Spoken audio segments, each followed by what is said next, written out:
Today on Locked On Canadiens, we talk about the future of Kirby Dach on this team. What position will he play and will it bring out the best in him? Then we're going to talk about should the Habs look to bring back Sean Monahan? And finally, when is the next time we're going to see the Habs in the playoffs? It's the continuation of our mailbag and it's coming up next. You are Locked On Canadiens, your daily podcast on the Montreal Canadiens. Part of the Locked On Podcast Network, your team every day.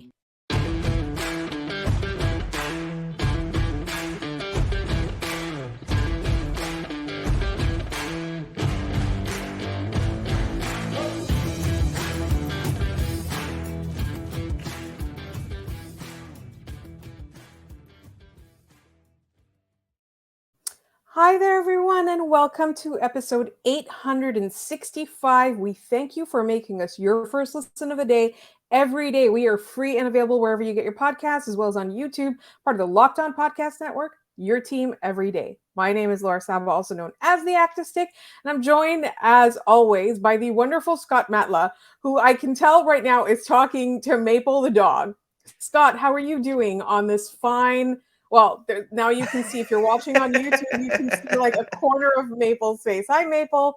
Scott, how are you doing on this? I think it's a Monday evening that we're recording this. I've lost all concept of time. Yes, it is. It is Monday. Things are going pretty well. It's quiet in Habs land, which is both concerning and relaxing after the combine and everything else. So it's good to have a little bit of quiet time down there. But I can't help but think that Kent Hughes is...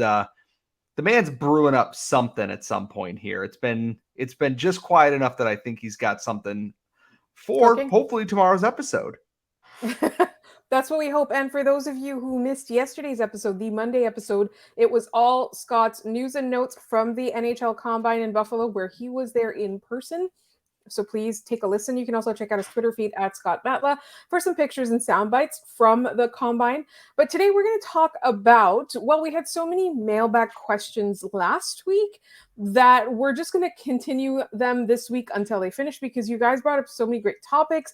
There's so many trade proposals. So if we don't get to your mailbag question today, which we won't, I know, because there's one person whose mailbag questions we're tackling today, we will throughout the rest of this week, and then obviously keep the questions coming whenever. We're just going to accumulate them for every mailbag episode. It's the off season. Let's have some fun. Before I get into the questions, though, I need to clarify something that I said on the Friday mailbag episode. So I think this is the way that I put it. So it's 100% my bad.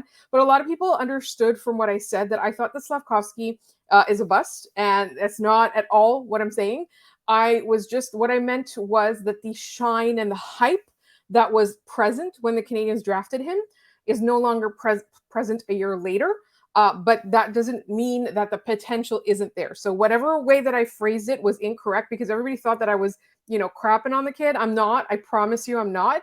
It's just that if anybody is discouraged by the very strange first season that he's had, I just urge everybody to not freak out or panic or give up on him just yet.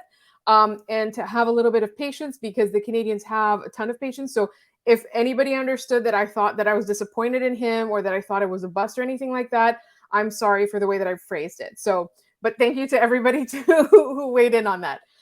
In the meantime, and the reason that I'm clarifying it is it's truly just that that's not how I feel. I don't feel that Slavkovsky is a bust. So I don't want to be known as the podcaster who thought he was a bust. All right. So the questions today come from our friend Peter Christopoulos on Twitter, who asked mailbag questions for last week's episode, and we're going to tackle them today. And I think the first thing that we should probably tackle, I know on your screen it has Kirby Dach first, but I think we should talk about when will the Habs next be in the playoffs? Because Peter's question is, do you think that there's a path to them competing this upcoming year? So, okay. I want everyone to come in here, and I want this to be very known here. Do not radio me on this. There is a chance in every single year that any given team can make the NHL playoffs. It is sometimes extremely unlikely. You cannot rule any team out until, the games have started to be played. There is always a path for the Montreal Canadiens there. The Bruins are going to be going through a retooling here. They're going to be losing some star players there. They still have a lot of their very good players on their team from this year. The Red Wings are a bit of an unknown. We don't know. The Ottawa Senators are also a bit of an unknown. The Leafs are likely still going to be a good team, but could potentially have a new coach, still bringing in, other people into this organization. They haven't figured out fully what they're going to do yet. And then Florida. And there could be trades. Exactly. Tampa Bay is going to be coming into a retooling period here shortly. They're still good, but they need to add some fresh bodies to this. The Canadiens are still very likely the longest shot to make the playoffs in this division. I don't think it's unfair to say that. However, if everyone is healthy, everyone has taken that step forward in advance like we've seen last year, especially on defense. Has Arbor Jacka taken that step? Has Caden Gooley taken that step? Has Jordan Harris taken that step? Will someone, take over one of those veteran roles if Joel Edmondson is traded? Can everyone stay healthy? There's no reason why the Canadiens can't be that pesky team that's just lingering, and then just gets hot at the right time. It's how Florida got into the playoffs. It is an astronomical long shot. And I don't think next year is going to be their year. If anything, I think the soonest we can reasonably expect them to be a playoff team is the 2024-2025 season, if we're following the Sabres path here. And if they're not, if they're at least making that progress, they should be in the playoffs by the 25-26 season. There's no excuse for that at that point. I don't think this upcoming season is the time for it, but I do think the next season is reasonable to start asking the question, can they make the playoffs with this group here? And I think we'll find out sooner or later, especially after what should be a very busy offseason here. Yeah, and let's look at the recipe here, right? There's going to be some players that come off the books in the summer of 2024, so a year from now. There's going to be some players that are in lower leagues right now that are, going to graduate to the NHL level. There's going to be players like Caden Gooley, for example, or Slafkovsky, where like the next year and a bit are going to be astronomical in terms of their growth. And then don't forget that in the summer of 2024, the cap is expected to rise. So the Canadiens can re-sign some good players, or they can make a splash in free agency. And then the other thing too is that the coaches will get experience. I think like we talk a lot about how the bench of the Montreal Canadiens is quite inexperienced in the NHL at the NHL level. And overall, I mean, if you look at it, it's not necessarily a very seasoned group. And I think that there's a possibility that the Canadiens might add somebody seasoned. I don't know that's in their plans. I don't seem to really care all that much right now. But it could be that it's something that they identify as a need. And the other thing too is that Martin St. Louis is just going to have, at that point, 2.5 seasons of NHL coaching experience under his belt. It's not going to be playoff, but we're talking about whether or not they will make the playoffs. So like, it seems like the 2024-2025 season is ripe for a wild card spot, one of those, nipping at the heels of all the teams ahead of them, maybe a good run by a goaltender, maybe something like that. And then they push into the playoffs. And I think that's not unheard of. And, you look at some of the teams that have, that did this rebuilding kind of strategy, and the first season that they made the playoffs, they like squeaked it at the end. They probably got swept or, unceremoniously dumped. And then after a couple of years, they were perennial playoff threats. You can see, I mean, the Canadiens swept the Tampa Bay Lightning at the very beginning of when they started to get good, like when they were a young team that was starting to really show promise, right? We saw that. We literally saw that with our own eyes. So that's the path. Or even, the Colorado Avalanche, they got stuck in the second round for quite some time. You're seeing, though, that like in those cases, you're seeing that progress. So for me, that's what I want to see with the Canadiens. I want to see that promise and that progress. But in the meantime, I want to talk a little bit about Kirby Dach, and our listener Peter indulged us by asking us a mailbag question. So there's going to be more of the mailbag coming up next. But first, this episode is brought to you by eBay Motors. For a championship team, it's all about making sure every player is a perfect fit. It's the same when it comes to your vehicle. Every part needs to fit just right. So the next time you need parts and accessories, head to eBay Motors. With eBay Guaranteed Fit, you can be sure every part you need fits just right the first time around. Just add your ride to My Garage and look for the green check to know if the part will fit, or you're going to get your money back. Because just like in sports, confidence is the name of the game when you shop on eBay Motors. And with over 122 million parts to choose from, you'll be back in the game in no time. After all, it's easy to bring home a win when the right parts are guaranteed. Get the right parts, the right fit, and the right prices on ebaymotors.com. Let's ride! eBay Guaranteed Fit is only available to U.S. customers. Eligible items only. Exclusions apply. All right, so let's get back to our mailbag. And again, we're continuing the mailbag from Friday, and we've got so many questions that we'll probably have. Tomorrow's episode will probably be more mailbag questions. There's some from left over from last Friday too. So listener Peter Christopoulos sent us all of these questions. And this one is Kirby Dach best utilized at center or at the wing? So for me, I really liked what I saw in him at the wing. I also really like that the Canadiens have a couple of centers coming up. Depending on who they pick in this upcoming draft, they might have multiple people who would be pushing to be the second or first line center, depending on how Nick Suzuki's career shakes out.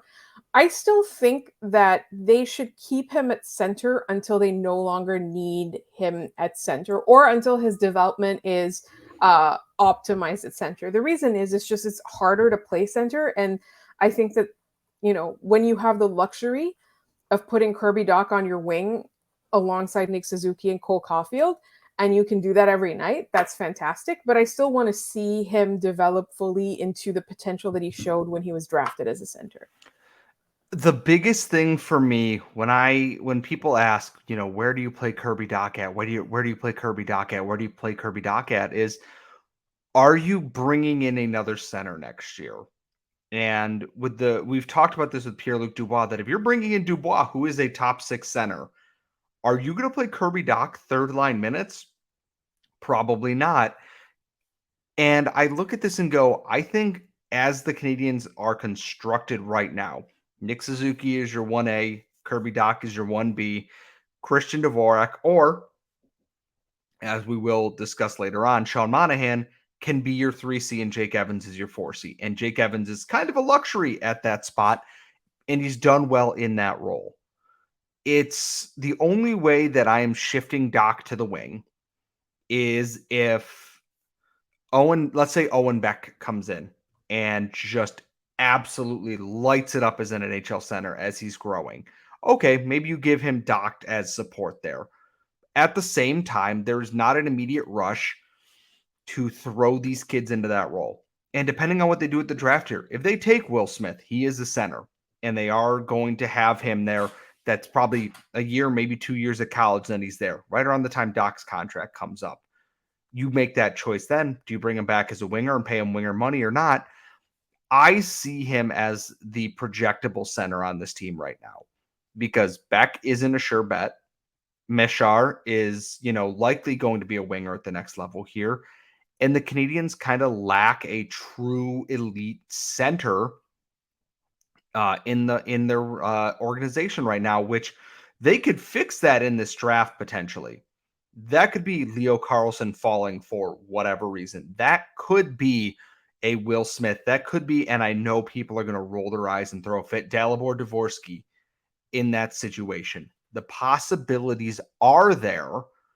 It's just right now, Kirby Dach is the 2C on this team. And he probably will be, even though he and Nick Suzuki were great on the top line.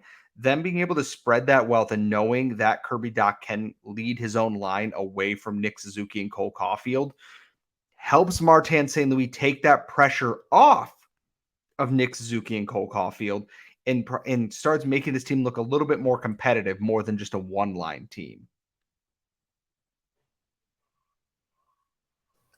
Absolutely. Like, one of the things is that when you do have somebody who, let's say, is in one situation amazing, you end up with like a one-line situation. You're not able to balance it out. So sometimes you might have to sacrifice a little bit of amazingness so that you have good up and down your lineup, as opposed to amazing top line or whatever, amazing top defensive pairing, and then a bunch of scrubs.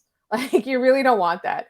You don't want mediocrity. You don't want people who can't be a threat, right? Like, everybody always talks about the cliche of rolling four lines. Like, I don't think that that's necessarily completely possible in today's NHL with a salary cap. And I understand why there's a salary cap, so that some teams can't just roll four lines and then other teams can't even ice one.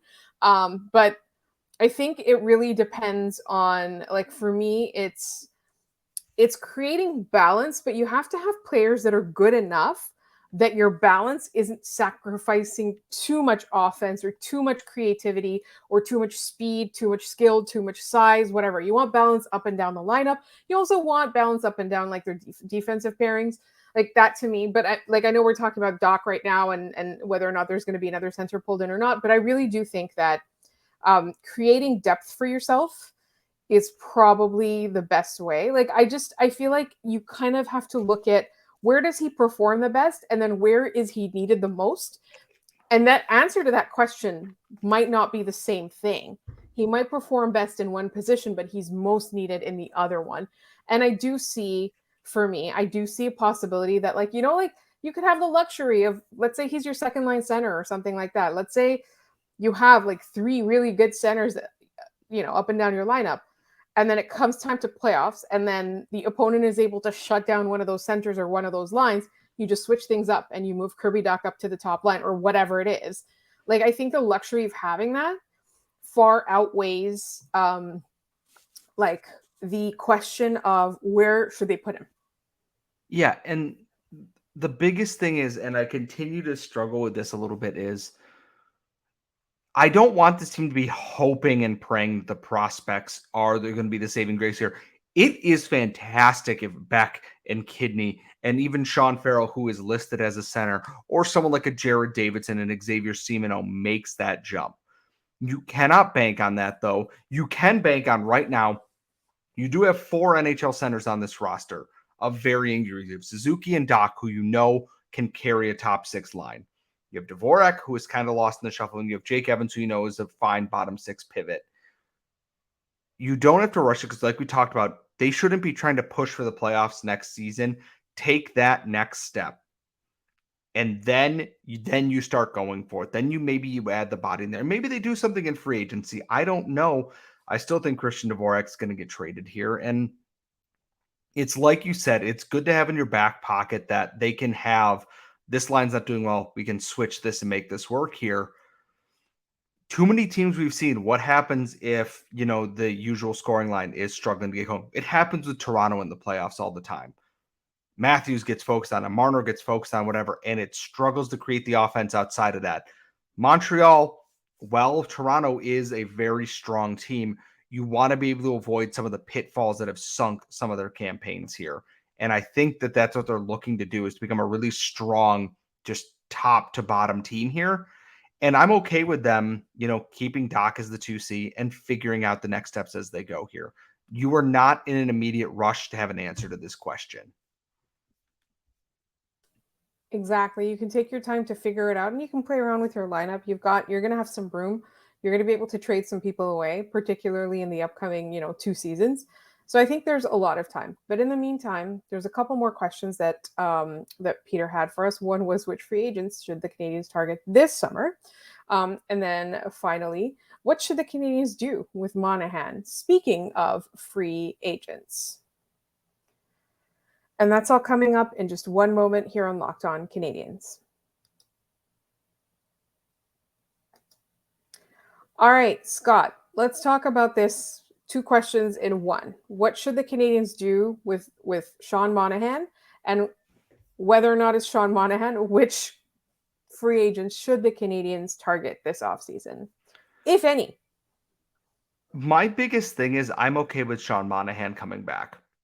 Like, truly, absolutely 100% okay with it. I think he was a very good piece there. He was a pretty good penalty killer, did well winning faceoffs on the power play, and can be trusted in that situation. I'm open to bringing him back.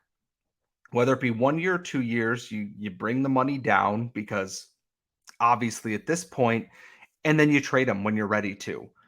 And I actually don't know what the NHL free agent group looks like, but I'm going to take a look here on Cap Friendly. But I'm okay with Monahan because he fits kind of what the Canadians are looking for.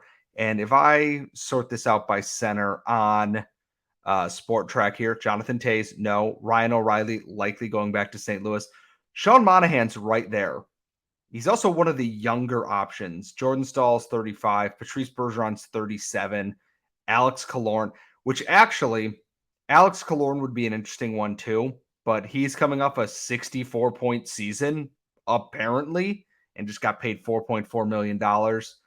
There's Alex Kerfoot, JT Compher, Lars Eller is out there again. Paul Byron is likely retired. Craig Smith is a UFA as well, someone I was interested in. Vladislav Nemesnikov. There are options out there. I think Monahan makes the most sense, and I think there's the most mutual interest there to make that work. But if I'm looking at free agency, Alex Killorn's name gets thrown around a lot because I believe he is from the Montreal area. If I'm not much mistaken, I could be wrong. But I think that the one that makes the most sense is just bringing back a Sean Monahan. And then maybe you go, I don't want to say dumpster diving in a negative way, but kind of you maybe go dumpster diving a little bit and you add another body in there. You go looking for the free agents that other teams have failed to appreciate thus far. That's how I'm going to put it. I think that's a good one because I look at some of the names on here. I see a Tyler Mott, who's a defensive guy. Maybe not a Derek Ryan, definitely not Darren Helm, a Noel Achari, Matthias Janmark. There are names on here that I look at and go, for a bottom six center, you could do a lot worse, like a Danton Heinen, a Ryan Donato. They're not going to be superstars. They're not flashy. But I just think that, hey, why not? Like an Ivan Barbashev is going to get paid off of this playoff run that he's having. Eric Hall is probably going to get paid. Jordan Stahl is probably going to get good money because he's got the name recognition to it. I think Monahan comes in the best at both price and just the mutual interest on there. So I would very much like that to be the route that they take. But I also understand if, hey, another team has interest, wants to give him more term security, and the Canadians look elsewhere. I get it. Wanting to be on a rebuilding team is not for everybody. I'm all in on Monahan coming back. You can play him at center. You can play him at wing. You can play him as a penalty killer on the power play. He's going to give you good optics in every situation there. It's just,